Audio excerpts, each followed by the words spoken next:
What is up, my friends? You are very welcome along to tonight's transfer news roundup. It has been slim pickings over the weekend looking for good news transfer stories about our beloved Liverpool Football Club, but I'm going to try and give you my take and hopefully allay some of your fears a little bit over the next 8 to 10 minutes. You know what I'm going to do. I'm going to give you the latest news, ask you guys to let me know your thoughts in the comment section, and also please do hit that subscribe button and drop a like on the video. Quick thank you to everybody that joined us on Friday night in Dublin at the Sugar Club. It was a wonderful night. It was so lovely to meet you guys, hear your stories about how you came to watch the channel, what the channel has helped you guys through. You've always known that I've said the channel's really helped me through the likes of the COVID isolation and stuff like that. So to meet so many wonderfully kind people that have helped us on our journey really was, it was beautiful. So thank you for that. Right, look.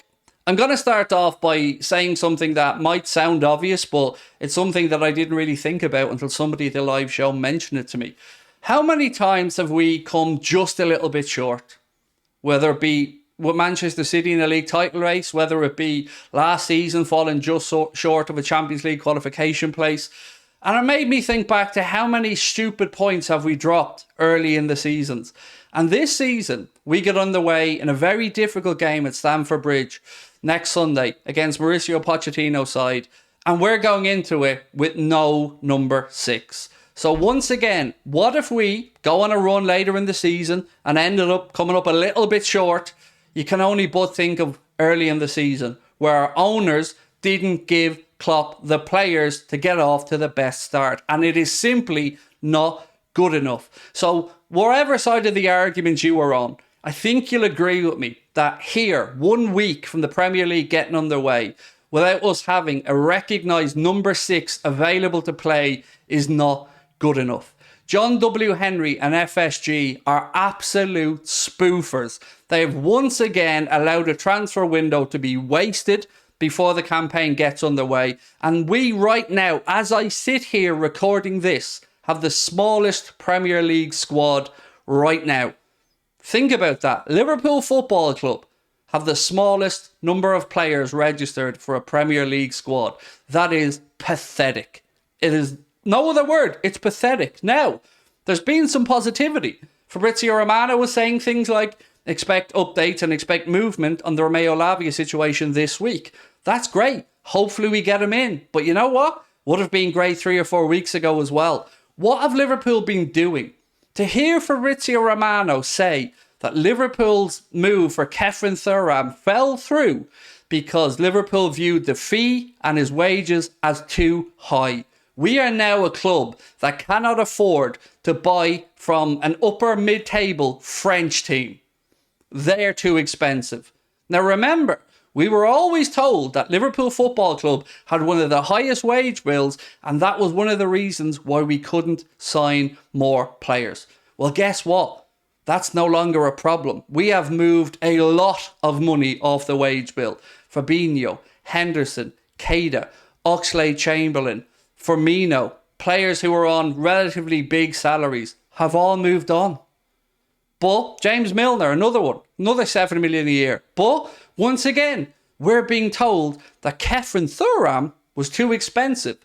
We were willing to buy Bellingham, apparently, until we weren't. We were told that we could potentially sign Mbappe on loan for the season, which would probably cost more than buying Kefren Thuram. But of course, we know that's nonsense as well. So what I would like to say today is, whatever you think of me, of the FSG out brigade, or of other Liverpool fans who you think might be a bit too sensationalist, ask yourself this. Are FSG doing everything that they can to give Jurgen Klopp and those Liverpool players the best chance to succeed? And I think you've got to come to the conclusion that the answer is a definitive no. No, we are not. We are not asking our owners to do more than other clubs are doing. Look at Arsenal's transfer window. 220, 230 million spent. Manchester United have brought in Mason Mount, a new goalkeeper, a £72 million striker, and probably will bring in another player. Liverpool have removed 8 players from the first team and brought in 2. So the rebuild, numerically, has left us with less than we had before, 1 week away from the Premier League getting underway. It is unacceptable. And those other outlets, be they fan channels, podcasts, media, newspapers, whatever, that don't have a backbone to call this for what it is, you have no right to call yourself a fan, because you're not a fan, you're a sheep. It is pathetic. The owners need to understand that they don't get to own Liverpool Football Club and coast. We need to be competitive. We deserve to be competitive. So what can we do? What can we do to come together? We need to start hearing each other and understanding that we all want success. How we get to that successful point, we can argue about. But we all want the best for our football club. And our owners are sitting over in Boston not caring. They don't come to games. They don't even show a willingness to want to succeed. We were lucky that two things happened. One, Jurgen Klopp agreed to take the job. And two, that Barcelona were willing to pay an absolutely ludicrous amount of money for Felipe Coutinho, which allowed Liverpool to bring in two difference makers. I often wonder what may have happened if Barcelona's executives hadn't lost their damn mind and spent that money on Coutinho. And it worries me. But we were reassured, right? We were told that this summer, no stone will be left unturned. The investment that we were told about last year still hasn't happened, but might happen soon. Of course it will. Of course it will, John. There's absolutely no lying going on there whatsoever. There's no kicking the can down the road there whatsoever. How hard is it to get investment into a Premier League football club? One like Liverpool, it isn't that hard. I understand that these things have to have a dual aspect to them. It has to be beneficial to the investor and, of course, to the club. But don't continue to lie to us, manipulate the media, and take Liverpool Football Club fans for idiots, because we're not. We can see through a spoofer when we see one. And I'm glad to see that now, finally, more people are starting to call this out. Because we are a week away from the from the Premier League season kicking off. A difficult away trip. And we've no number 6.